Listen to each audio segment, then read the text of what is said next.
Welcome to the Disneyland Beat, where our toes tap to a Disneyland drum. And we always whistle while we work.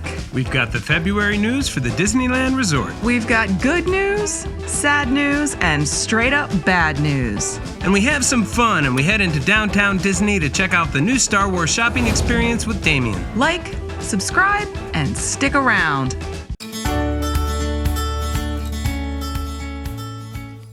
Hello everyone, this is TC. And Amy with the Disneyland Beat. February has been a watershed month in the saga of Disneyland during the pandemic. Overall, as a country, we have seen a major drop from the surging cases and serious illnesses we saw in January, and we've gotten back down to the levels we had before the holidays. And hopefully we just keep that going. Even better, 55 million people have gotten vaccinated. Lots of them have gotten the jab at Disneyland. But Downtown Disney and Disney's California Adventure have been able to reopen for outdoor dining, and the place was packed for Valentine's Day weekend. If you're wanting to come in, most of the spots at Downtown Disney are open, and inside the park you can visit Carthay Circle, Smoke Jumpers Grill, and Award Wieners if you want to grab a bite. It's so nice to have those back. And we have word that 1,400 cast members have been recalled to prepare for the reopening of DCA as a ticketed food festival. Yay! Now that's expected to open March 14th, though the date has not been announced as of the taping of this episode.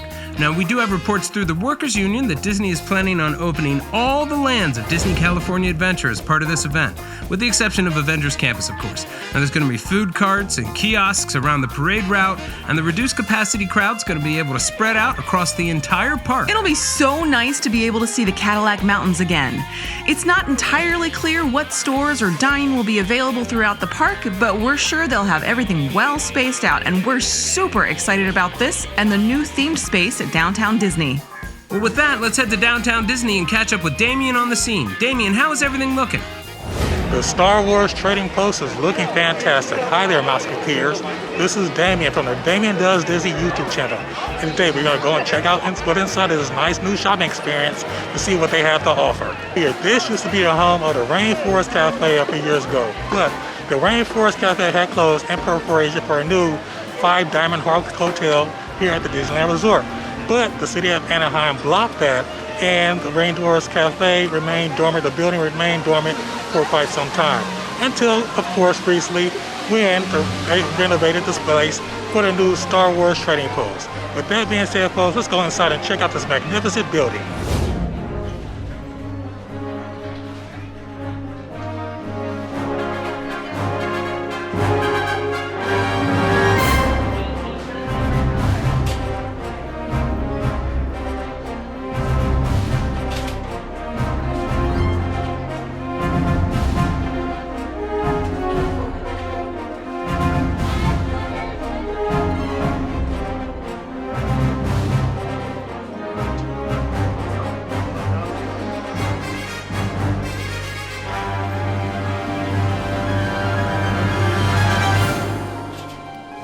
Wow, the force was really struggling there, Mouseketeers. That was a real cool use of space there. Well, Mouseketeers, as you can see, I'm back here over at DCA, and dining has returned here. As you know, in a couple of weeks, the new Food and Wine event will be here at DCA as well. And they have to open up more of the park. With that being said, folks, let's go take a look around and see what more we can see here at DCA. I am standing near the entrance of Cars Land here at Disney's California Adventure. I'm panning around, and this is going to be where the new Food and Wine Festival is going to be. You can see the tables right here. Grizzly River right in the background right there. This park is right here. This part of the park is open right now. This is amazing. Let's continue our walk. Well, Mouseketeers, I can tell you this right now. They have opened up all the way back over here in Grizzly Peak, over here by Smoke Jumpers Grill, and it extends all the way back over towards the entrance to the Grand California Hotel past the Soarin' attraction, which is really awesome. Wow. They really opened up back over here, folks. I'm gonna continue to see how far back we can go here in DCA. And I think this is the ending spot right here. You have the popcorn stand, and yep, here's the rope drop right here next to the sign, the Grizzly Park Land and Scenic Wonder sign right here. And this is the end of the road right here, right next door to the Grand California Hotel. Well, that is all from me today, Mouseketeers. It was so fun spending time with you guys today. as you guys know, I'll be going on my Disney World adventure in a couple of weeks. How exciting is that? Now, I'll be able to share a little bit of my adventure from Disney World here on Disneyland Beat, but however, if you guys want to follow me on my entire Disney World adventure, feel free to check out my channel.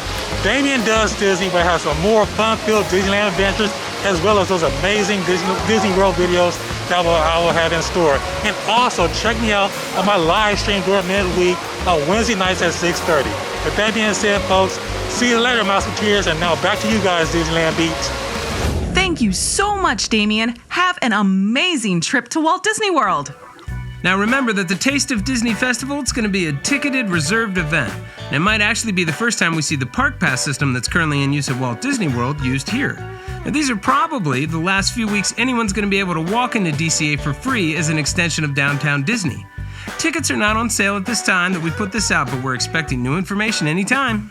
There has been some discussion recently that Disneyland might try different types of tickets, such as weekday versus weekend tickets and day parting tickets.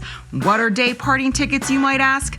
Day parting is breaking up the day into parts. For instance, being able to buy tickets for 8 a.m. to 4 p.m. or 4 p.m. to 11 p.m. We think there's a lot of logistical concerns here, and there would have to be an hour in between to allow people to enter and exit the park safely, and we wonder if Disney might not try this out with the upcoming DCA Food Festival. In the short term, this is very possible with day tickets, but we think in the long run, like post-pandemic, it's more likely to stick around as a Twilight annual pass option. The Orange County Register just reported on this, and we have to think that this will be a popular option for some locals. At the quarterly earnings announcement, Bob Chapek stated that Disneyland would most likely not open in the second quarter, and that ends June 30th. And the Orange County Register recently reported that Disneyland would not be opening until after April, so the opening date is likely sometime in between. The CDC is projecting the country could be completely vaccinated by the end of July, so we're hoping that Disneyland, DCA, attractions, hotels, and all will be open as early as May, but hopefully no later than July. The city of Anaheim has recently passed a bill attempting to move the reopening of Disneyland down a tier, allowing it to open up when smaller theme parks are to open. And Magic Mountain just announced that they're going to be opening their rides this spring.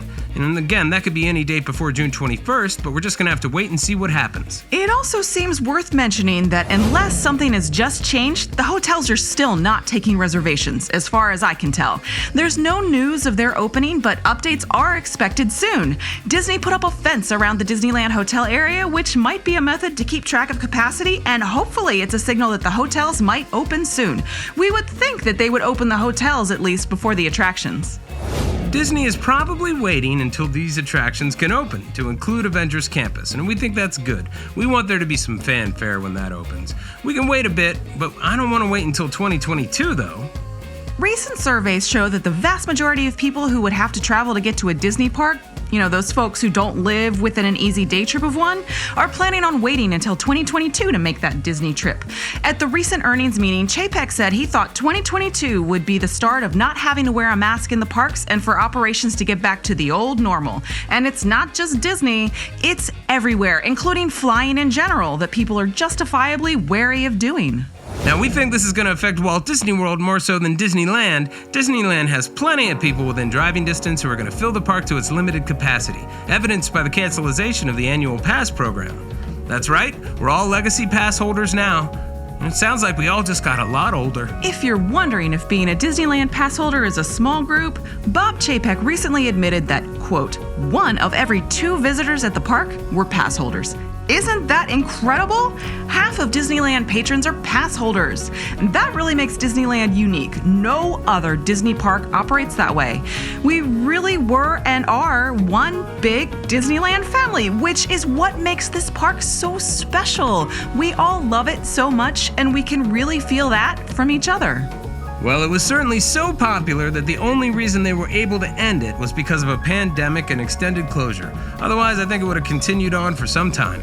Right now, through February 25th, Legacy Pass holders can receive up to 30% discounts on select merchandise and certain shops like Ballast Point and Black Tap Craft Burgers at Downtown Disney, which is super cool. And we also just got an email offering Legacy Pass holders a 25% discount from February 21st through the 25th on shopdisney.com. Overall, things are improving. They're moving forward again. DCA will soon be going back to being a larger park again. and they're going to have some sort of live entertainment, and we hope that means character sightings. Disneyland is probably several months away yet from opening up fully like Disney World, but we think it's going to continue to take steps forward. If COVID cases continue to improve rapidly, we might see a best case scenario, and we hope that's the case. We hope it's soon, and once DCA opens for its ticketed festival next month, we're going to be there to bring it to you. At its earnings report, Disney showed that the parks did better than expected over the past quarter, with every open park making a profit, though this was achieved mostly due to drastically cutting operational costs, slowing construction where they can, and increasing merchandise sales. Disney CEO Bob Chapek signaled that budget cuts to the parks, they're going to continue for the foreseeable future, and the company will be investing more capital in its streaming services like Disney Plus, which have been so profitable. We're not exactly sure how that's all going to play out, but it's probably safe to say an era of large expansion in the parks simultaneously is coming to a close. And new projects will happen, but they're going to be more selective. Around the world, Disney parks are opening. Hong Kong Disneyland is actually opening for the third time since the pandemic started, and we wish them well. At the Walt Disney World Resort, Blizzard Beach and Typhoon Lagoon will be reopening March 7th, and that is so exciting. We're headed in the right direction. Well, that's about it for us in the February Disneyland News Wrap-Up. We appreciate you watching the Disneyland Beat. Thanks so much for joining us. See you real soon, Mouseketeers. See you real soon.